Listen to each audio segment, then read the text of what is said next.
This is the Anthrobiology Podcast, hosted by me, Gabby LaPera. Every 2 weeks, I interview a biological anthropologist about what makes us, us. Hello, friends. Welcome to another episode of the Anthrobiology Podcast. I'm really excited to welcome all of the new listeners. I think that most of you came because of an Instagram post from this account called BioAnthro. Hopefully you're listening again, whoever you are, BioAnthro. I also wanted to take some time to thank Holly and Sam, who both wrote to me over the course of the last few weeks. That makes me feel very special inside. Sometimes I feel very alone when I'm doing this, and it makes me super happy to know that people are listening and they like it and they want to have engaging discussions with me, and I get really amped about it. You can ask either one of them. I do write back. I guess you can't ask either one of them unless you know them personally. No doxing here. The other person I really wanted to thank was Carla, because she left me a review on iTunes, which helps other people find the show. So make sure you subscribe, tell your friends about it. All right, I think that's probably enough of that. It's not why you came here. Before we start the show, I wanted to give a definition for a term that we talk about a couple times throughout, but we never actually define, and that is isotope. And an isotope is a different form of an element that has the same number of protons, but a different number of neutrons in the nucleus. So that would be the difference between carbon-13 and carbon-14, for example. So still the same element, just a different number of neutrons. And by comparing the different types of isotopes that you find in certain materials, you can understand things about the environment. Don't worry, we're going to go way more into depth into this topic during the show. But without further ado, Dr. Tanya Smith. I hope you all enjoy. Hello, everyone. Welcome to another episode of the Anthrobiology Podcast. On Skype with me today, I have Dr. Tanya Smith of Griffith University in Australia. It is another day and time there. How are you? I'm wonderful, thanks. It's gorgeous. They call it winter, but really by American standards, it's not winter here.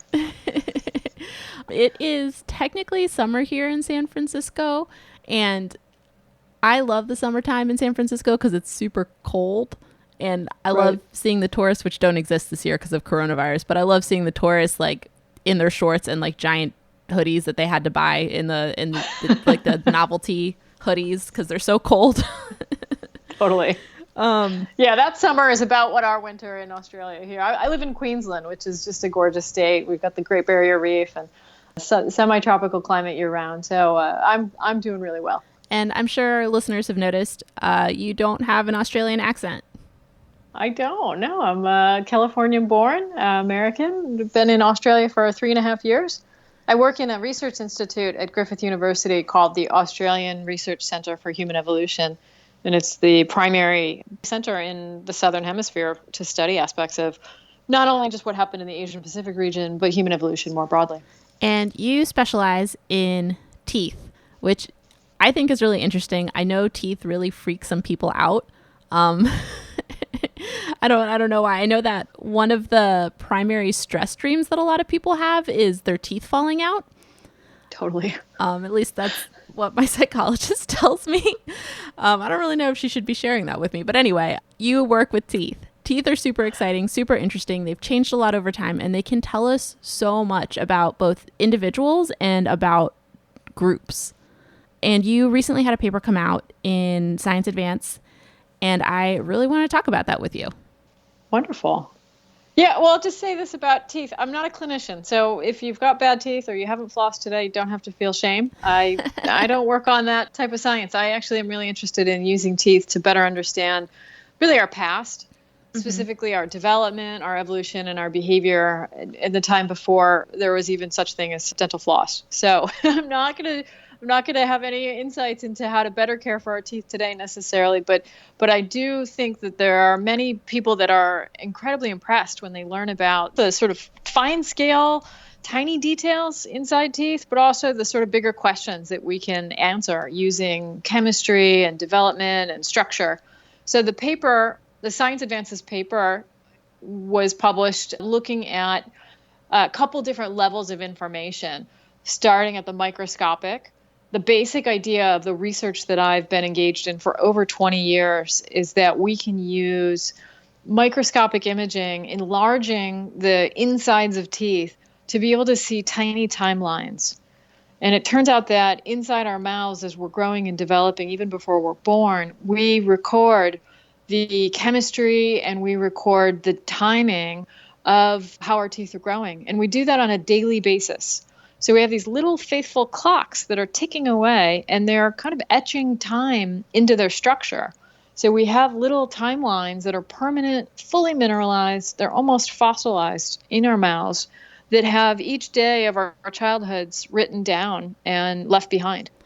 First of all, that was incredible. I did not know that about teeth, that they're essentially like tiny tree rings that you have the ability to peer into and see. And I think one of the things that really stood out to me is that they can record on the level of every 8 to 12 hours, which is insane to me. That's so small. That's right. Yeah, we have these biological rhythms that are just ticking away in our bodies. And, we often think about sleep as one of the obvious ones, right? Where we get tired about the same time of the day. But there's so many different metabolic and physiological cycles that are going on in our bodies that are actually really rhythmic and really predictable. So teeth aren't really special in that sense. What makes them special is that they permanently record the cycling. Whereas like our blood chemistry turns over on a daily basis, or, melatonin levels, different things. But there's no record of that, that's preserved for decades or even millions of years after an individual lived.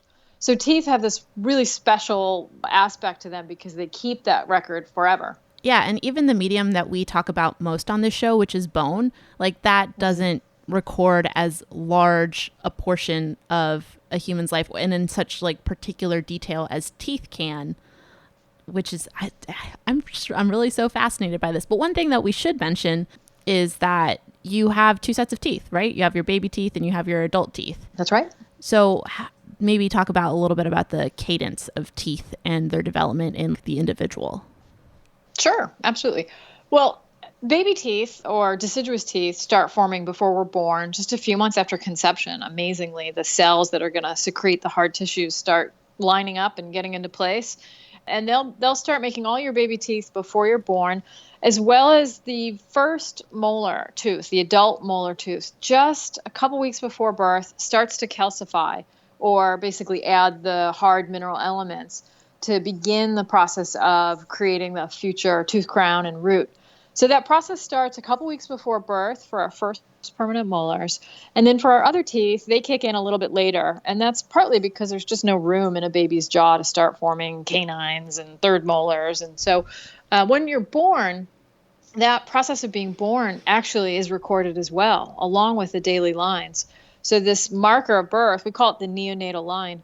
It's a birth certificate inside your mouth, basically, and it's kept in all of your baby teeth as well as your first permanent molars. And so that line basically allows us to relate time to age.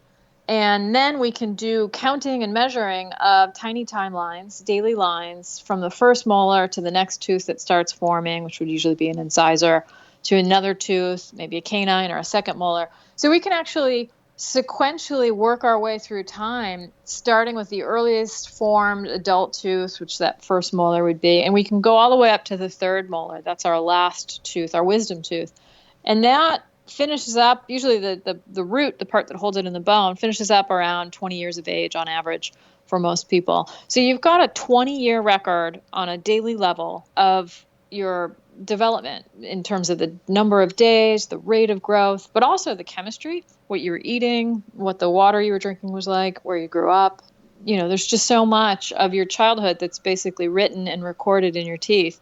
So that's what the basis of the research, the academic research I do, involves really mining that information to better look at the human past. Definitely. I was really impressed when I was reading in your book that you have actually used deciduous teeth to determine age of death for children, because you can do it so accurately, like you can do it almost to the day. Yes, and we've been able to test that through using captive animals where there were records of them, or even wild animals when they knew how old they were when they disappeared. And I've been able to show that when I'm able to make a very careful section, like a little slice of a tooth, and image it just right, and everything kind of aligns, I can be within about 2% of the actual age of an individual's death. But in some cases, I can be within a day of how old an individual was when it died. So there's a sort of a forensic story to this too. You can imagine that it has the power to be able to assign ages to unknown individuals. And that's been done, but not as often, I think, as people in anthropology have used these techniques to really look at human evolution. Which is the other area that you specialize in. And some of the things that you mentioned a lot about tooth chemistry.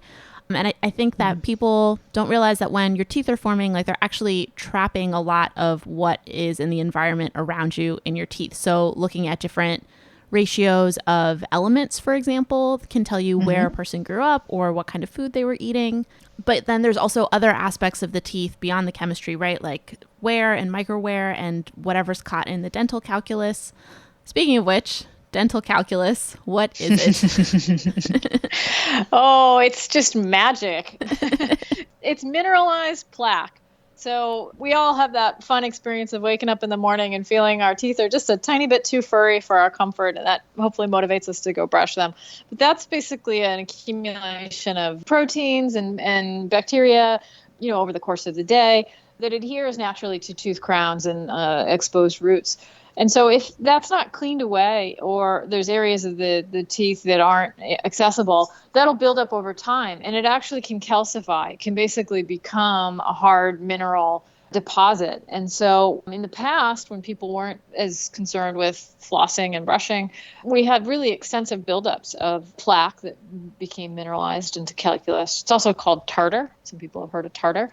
And so that's kind of a neat little way of actually trapping past individuals' diets to some degree, because foodstuffs get stuck. So people have actually been able to scrape bits of calculus off of Neanderthals and find out that they ate certain plants and even cooked things, because they can determine that some of the starch granules had been cooked before they got trapped inside their tooth calculus. So it's a really neat additional mineralized tissue that's not something that we would naturally form like we grow our crowns and roots, but it's something that accumulates naturally. And again, because dental hygiene wasn't quite as intense in the past as it is today, we have really amazing records of ancient humans' diets.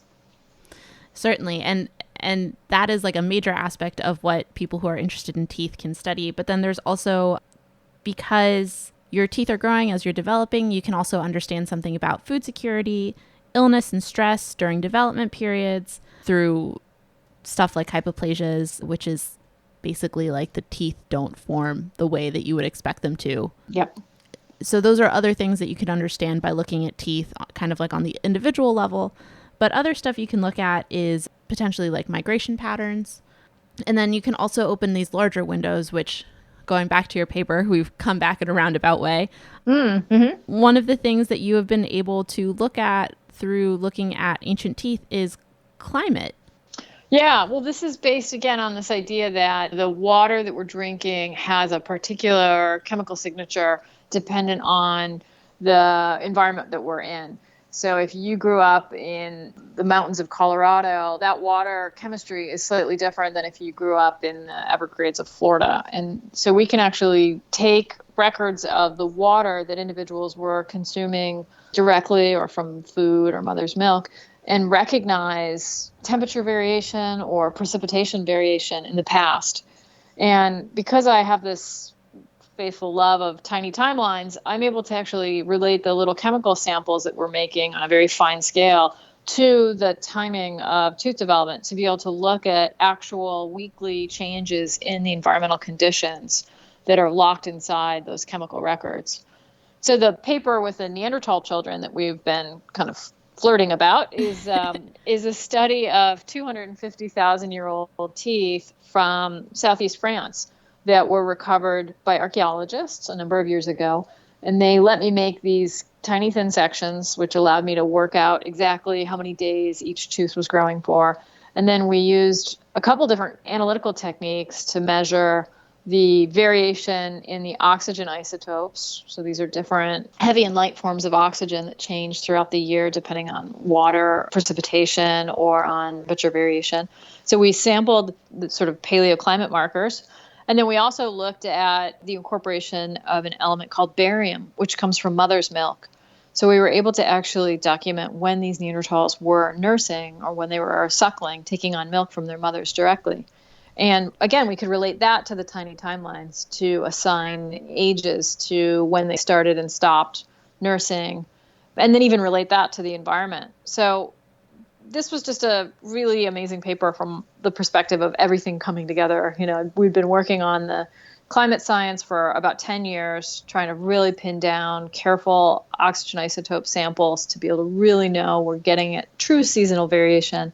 And then the story about the mother's milk was something we've been working on for 8-9 years to really try to get a strong signal that would give us a sense of how old these Neanderthal children were when they stopped nursing.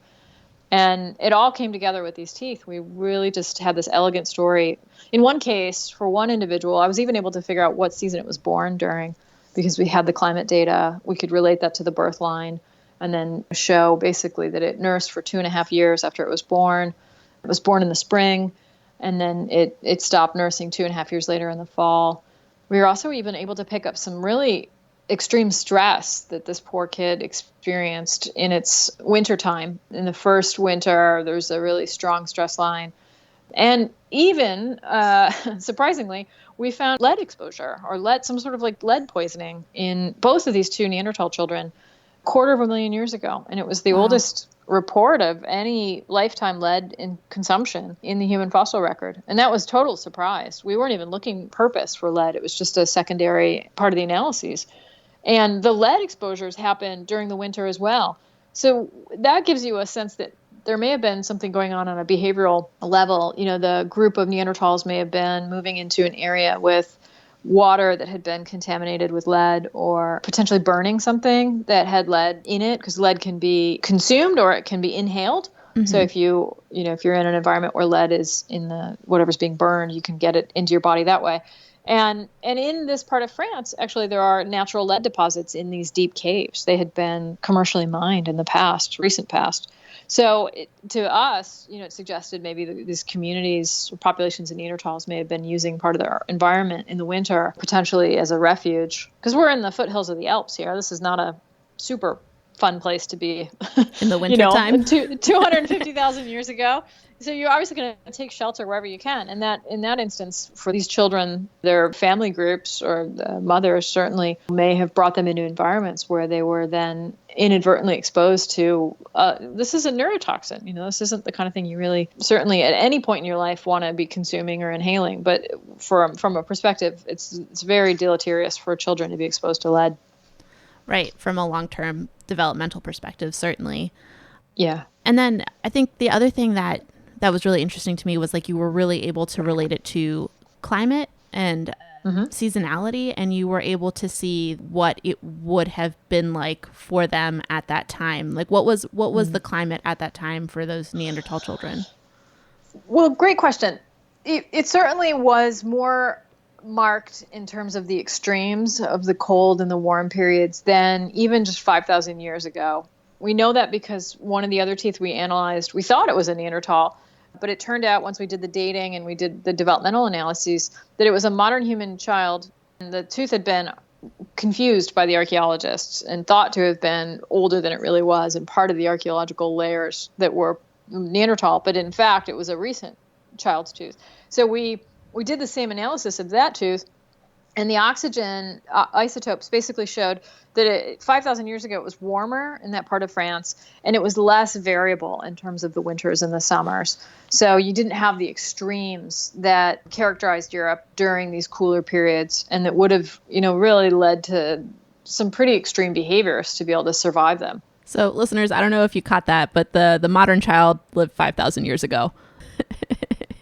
Yeah, modern. Sorry, modern by the standard of those of us who work on millions and millions of years of deep time. Yeah, it was an anatomically modern human. It wasn't any different than us from a physical perspective, but it certainly wasn't living a contemporary industrial comfortable lifestyle either in a four-walled home. Right, definitely.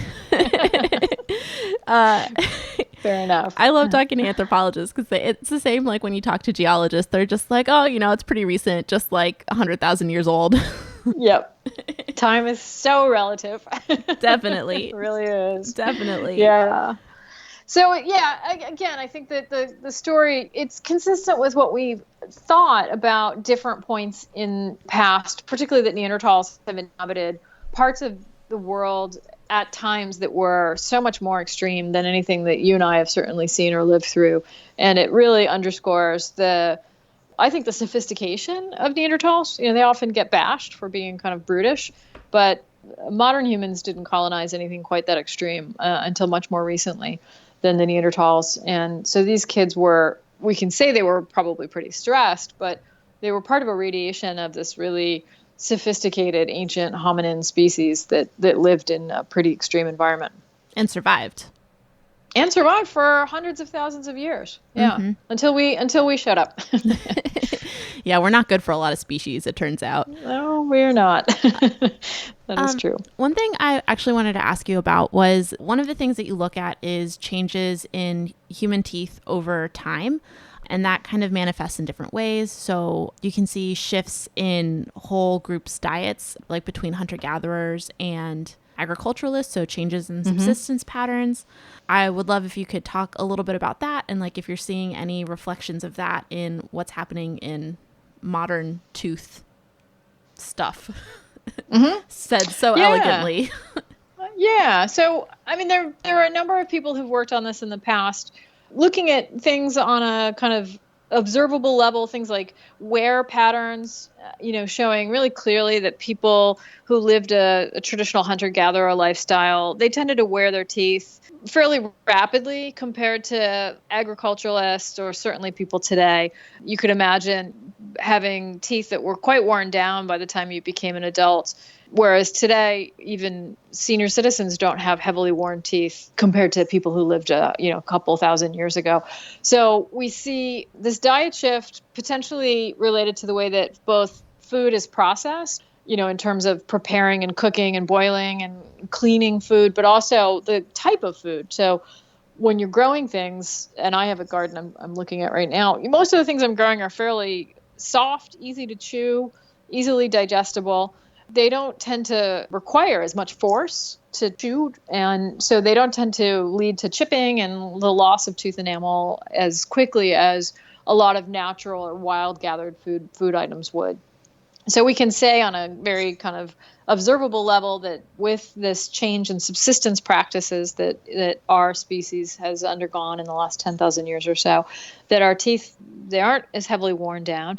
They sort of fit together better in the past, it turned out. So malocclusion or misfitting teeth is something that we tend to see much more recently. And that might relate as well to the fact that we're not getting much of a workout when we chew our food. But in the past, certainly pre-agriculture, our jaws were designed to hold teeth that were going to wear down. And so they fit right because they had the right space available and the bone was responding to the force to be able to create the right environment, if you will. Yeah. I mean, I use right in air quotes. Evolution doesn't work like right and wrong, but it was more well adapted, if you will. And so today we've got these problems, right, where our teeth don't fit into our jaws because our teeth are still growing as if we were eating I would say a more ancient diet, but our jaws are growing as if we're basically living off mashed potatoes and popcorn, right? So our jaws aren't getting the workout that they need to be able to support big teeth, to be able to eat hard foods and wear down rapidly, which is what we did until fairly recently in our evolutionary past. Does that make sense? Yeah, no, that definitely does. So listeners will probably remember that Dr. Lieberman, Dr. Reichland, they both talked about mismatched diseases and how we are adapted to a more ancient evolutionary environment than the one that we're currently living in. We actually even talked about the paleo diet with Dr. Lieberman, which I always get a kick out of talking about with anthropologists. Yes. It's very polarizing for a lot of us. We have strong feelings. Oh, yeah. So during the day, I'm an editor, and I was talking to my coworkers, and some of my coworkers were very excited to be starting the paleo diet. And I was just sitting there like biting my tongue because I was like, I don't really want to jump into this. Like, this is their bodies, their choices, but like, this is crazy. Like, what you're saying, like, literally doesn't make sense to me.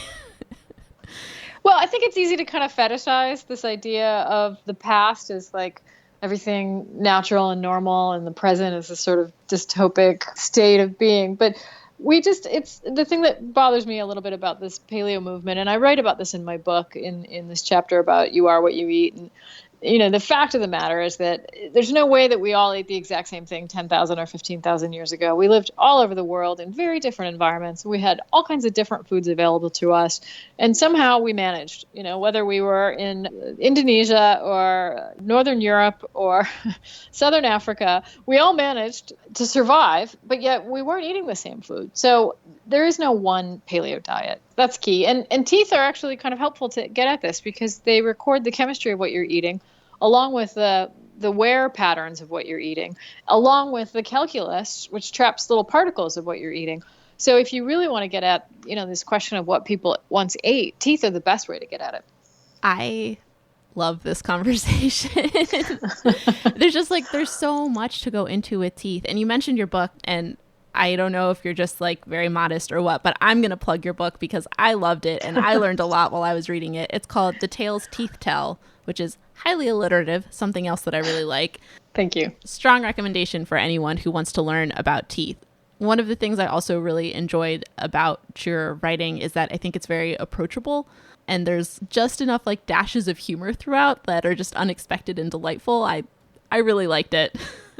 Oh, thanks so much. Yeah, I have a bit of a quirky sense of humor, and that pops out here and there. But I think it's really important for people to have a chance to learn about biological anthropology or human evolution without having to wade through tons of obscure terms and have to get out a dictionary or reference Wikipedia every time you want to make sense of something. So we tried really hard to keep it accessible, and I also illustrated it as much as I was allowed to with color figures, which is something I loved because usually popular science books don't have color illustrations throughout. So there's a lot of images of the beautiful aspects of microstructure. There's pictures of ancient inlay where they would embed semi-precious jewels in the fronts of people's tooth crowns. And so I had a lot of fun both talking about how cool teeth are, but also illustrating how cool teeth are. So if you like visually arresting science, that's another reason to check out the book, because it was something that MIT Press was really generous in letting me do that.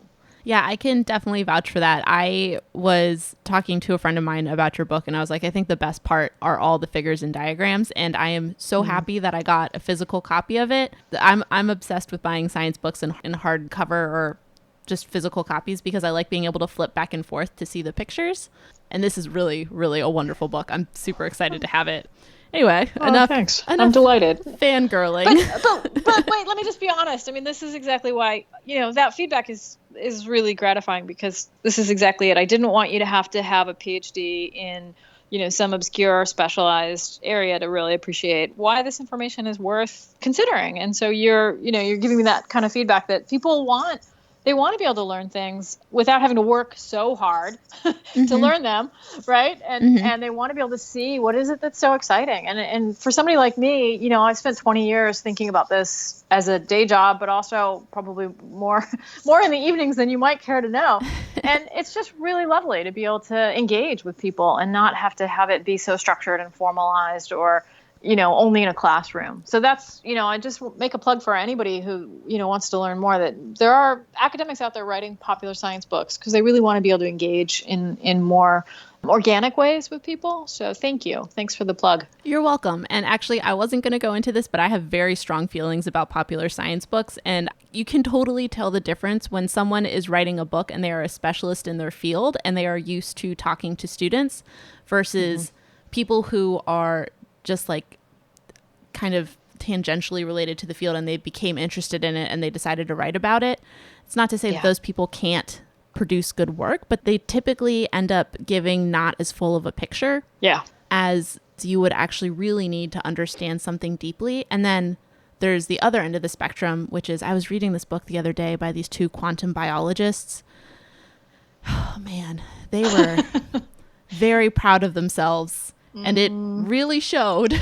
Oh, And it was that's very, tough. it's one of those things where they made it, it almost felt like they made it intentionally difficult to get through. And Mm. as someone who spends all of her time during the day editing other people's work, I was like, your editors did you a serious disservice here. Yeah. Yeah. Well, I mean, to be fair, what I didn't realize starting out with writing a popular science book is that you basically have to hire your own editor. I mean, the idea of academic presses really doing that kind of careful editing is, I think, it's a misunderstanding that people have about how it is to write a book. So I think a lot of us just realize that we've got to find fundraising to be able, to have somebody help us translate ourselves to the rest of the world in a way that makes us even more accessible. But it's not something that the academic system rewards people for enough, I think. And that's one of the reasons that I also did it as a little bit of an act of rebellion because, female academics in the middle of their careers aren't really encouraged to write popular science books. It's the kind of thing you do when you're in your 70s and you're about to retire, and typically it tends to be men that do it. And so, I think on some level, we don't reward particularly people in science and hard science and physical science and life science for taking the time to figure out how to communicate more accessibly. We reward people like us for getting nature and science papers and, having big grants. But we owe it to the public to be able to speak, in an accessible way about what it is that the research they're funding is teaching us, and why is it important to consider these subjects when you go to university, and how do they kind of help us live richer, fuller lives. Yeah. So I wish that universities would reward academics more for taking the time to do this kind of thing. I 100% agree with you, not just from an educational standpoint and like a public interest standpoint, but also just from a self-preservation standpoint, because if people don't understand what you do, they're not going to want to help you continue doing it, right? Totally. Yeah. So, yeah. So one of the things that I have committed to on this podcast in the wake of all of the things that are going on right now in the United States after George Floyd's death and police brutality, and like just everyone taking a step back and really thinking about race, diversity, inclusion more. Some of the things you mentioned were that female academics who are not a billion years old are not super encouraged to do that, to write these popular science books. There are other ways that you have like kind of encountered problems of diversity and inclusion in anthropology or in academia, and what are they? Oh boy. Yeah. we need big question. We'll need a few hours to talk about this one. No, I mean, look, my field is conventionally one of the final frontiers in biological anthropology, meaning human origins research is very much regarded as a boys' club in a lot of ways. And that's been something that's been shifting. I certainly have seen over the last 10 to 15 years, more women, more mid-career women taking leadership roles in human evolution research, whether that's through field-based work or lab work or combinations of both. But it's been really very much a gentleman's club in terms of how one gets access to fossil material or to be able to get permits to work in various countries to recover human remains. So I've been really sensitive, particularly to this issue of gender and marginalization for my whole career. And I think, some of the work I've been doing around diversity and inclusion, it translates a lot more broadly than just for women. It certainly translates to other underrepresented scholars. And I think there's just finally now a dawning awareness of things like implicit bias and unconscious bias. And we're seeing that played out in really profound ways culturally right now. But it's something that has affected academics profoundly. And we haven't had language and we haven't had appetite, I think, to have these hard conversations, particularly around, racial diversity and representation. And on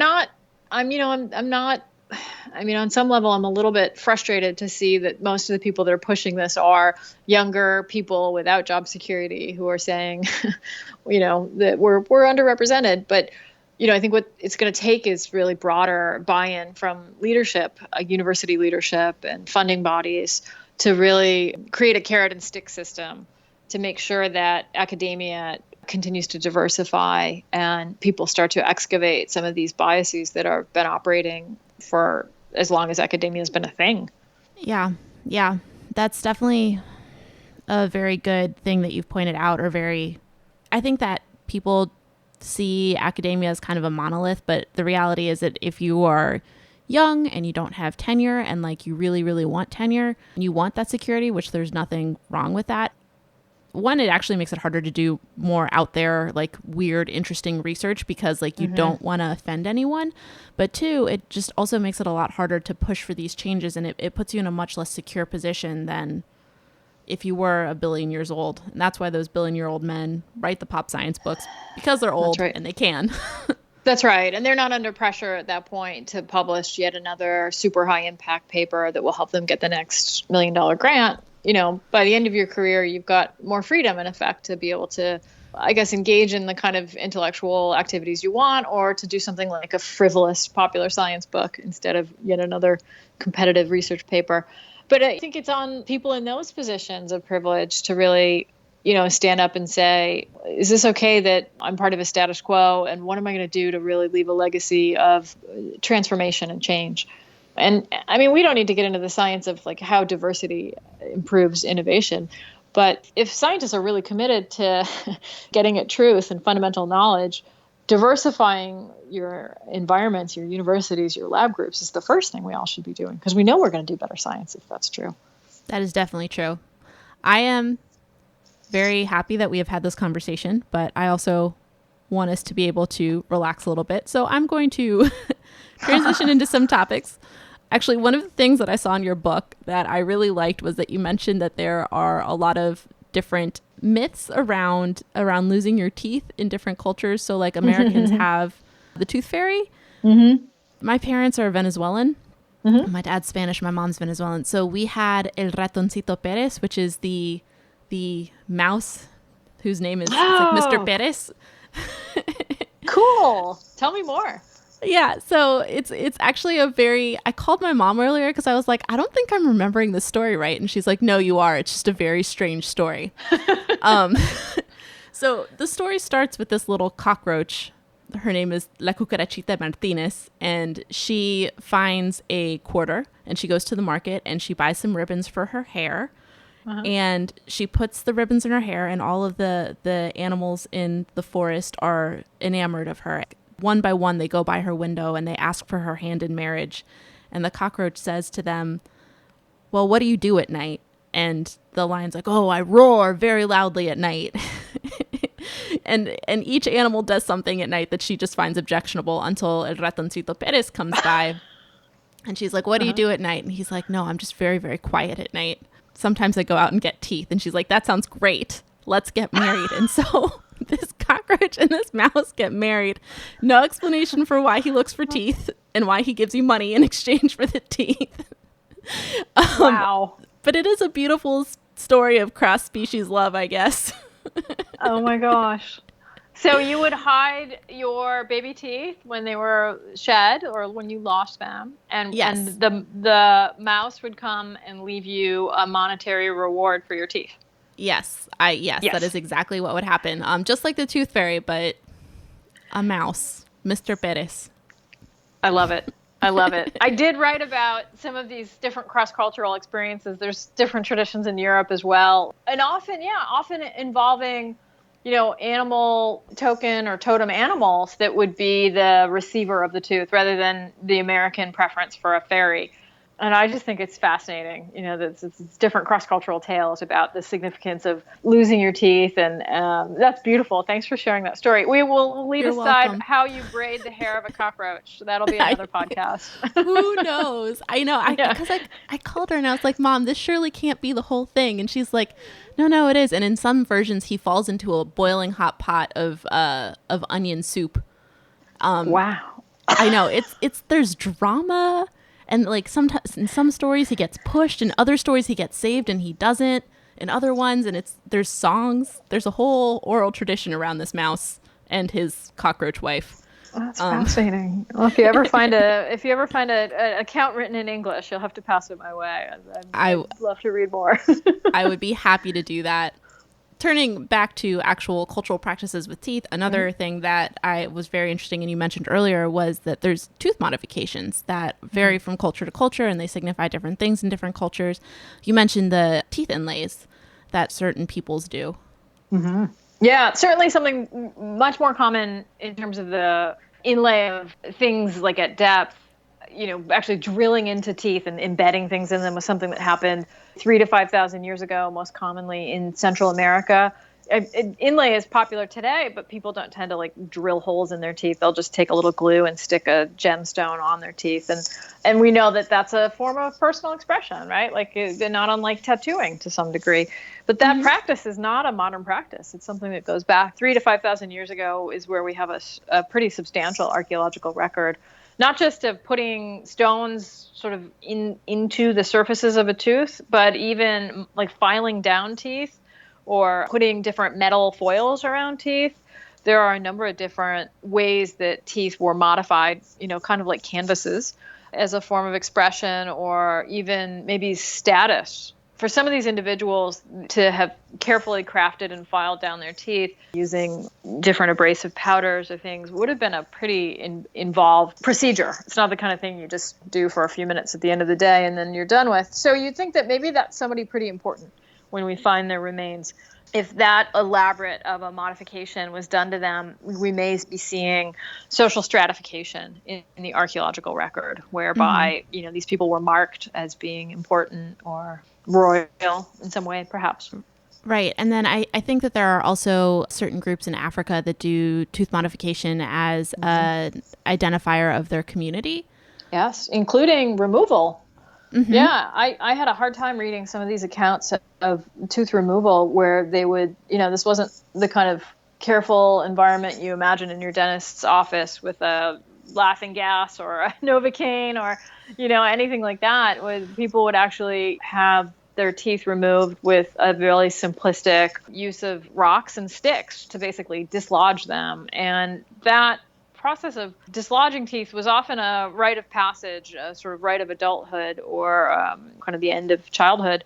And that would then give you potentially an affiliation that our community, is marked by the fact that we don't have upper central incisors, front teeth, for example. And so to show your identification with our community, this was a ritual that would happen when you became an adult. So really, from a Western perspective, a pretty extreme practice to imagine having your front teeth knocked out without any painkillers or hygienic procedures involved, but something that was obviously important enough that it goes back tens of thousands of years in the record, in the archaeological record. And so this practice may have cemented human social connections. Yeah, it's so interesting. I honestly had not thought about teeth that much until I read your book, and it just opens up such a wide world, both like on the microscopic level and like you're also seeing these cultural practices and you're seeing diet and you're understanding stress and environment. It's been so interesting talking to you. I do think listeners are going to have one question for you, which is, what is it like for you to go to the dentist? Well, I often thank you for asking that. I laugh because I'm trying to think of which country. Now that I'm in Australia, I wish I still had like the same dentist that I've been seeing for my whole life that I could have this like really great warm relationship with. But I move every few years, and so I haven't had like a dentist. I tend to get new ones every few years. But it's been fun in some sense in that I like to engage people, and some people that I've worked with, whether they're hygienists or dentists, have just totally gotten excited by the idea that, there's so much information, and other people are very clinically oriented and they sort of don't care at all that there's tiny timelines in the teeth. And it's been really fascinating just to see the diversity of intellectual pursuits of oral hygienists and dentists. And I think they probably laugh at me because I'm always like, can I have a copy of my x-rays, please? And, oh, hey, I want to see what it is that you think I need to fill, what is it? What is that, little pathology look like, so I'm probably that annoying, curious patient who wants to know everything, but it's fun. I mean, I have respect for the profession. It's certainly something that I don't think I could be a dentist, to be honest. I'd rather be the anthropologist who geeks out under the microscope than somebody putting my hands in other people's mouths all day long. So props to dentists. They have a challenging job. It's just so interesting to me because you both know so much about teeth in just very different ways. Truly. Cool. So thank you so much for having this wonderful open conversation with us. Much like my mouth is open at the dentist, I am in awe of you. Oh, thanks. I am going to finish up the interview so you can go about the rest of your day. That means that it's time for the last 3 questions. Are you ready? I am ready. Okay. If someone would like to learn more about your field of study, where is a good place for them to start? Well, as we both talked about, I did write a popular science book called The Tales Teeth Tell, which gives an overview of a lot of what we talked about today and more details, references as well, if you want to learn more in terms of an academic side of it. I write for The Conversation, which is an online academic open access news source. I have a website, drtanyamsmith.com, which has got links to videos, YouTube videos, and academic papers, as well as popular science writing. So those would be the best places if you want to know more about me and what I do. Perfect. What are you reading about for work right now? Okay, for work. Let's see. I am in the middle of a paper on ancient environments in East Africa. So I'm in the middle of some papers about climate reconstruction and how we can do that using chemical changes in teeth. Yeah, I mean, I've kind of got 20 papers that I'm like halfway through all the time. Hard to sum up what it is that I'm reading for work. I'm probably more excited about what I'm reading for fun. That's the last question. Hit me. What are you reading for fun? So I have 2 books I'm reading for fun. One was suggested by a good friend, and it's called An Interrupted Life, which is kind of a heavy book in the sense that it's about an intellectual woman who was unfortunately a victim of the Holocaust. It was recommended to me because we're all in this period of interruption in so many ways. And what she apparently goes through, and I haven't gotten very far into it, but it's a book of her journal.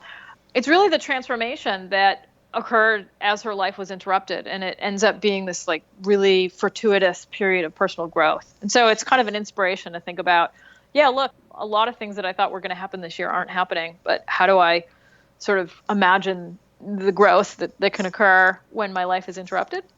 So that's one of 2 books I'm reading. And the other one I'm reading is called Growing Up Aboriginal in Australia. And that's really relevant, I think, for a lot of the conversations that are going on now, because it's stories of children who experienced various forms of marginalization in the last 50 years. They're all people who are alive today, sharing what it was like, whether it was 10 years ago or 30 years ago or 50 years ago, being part of a largely stigmatized community. And I'm finding that fascinating. That was gifted to me by one of the authors. So yeah, I'm just having fun, both stretching my mind and trying to find inspiration in my evening reading.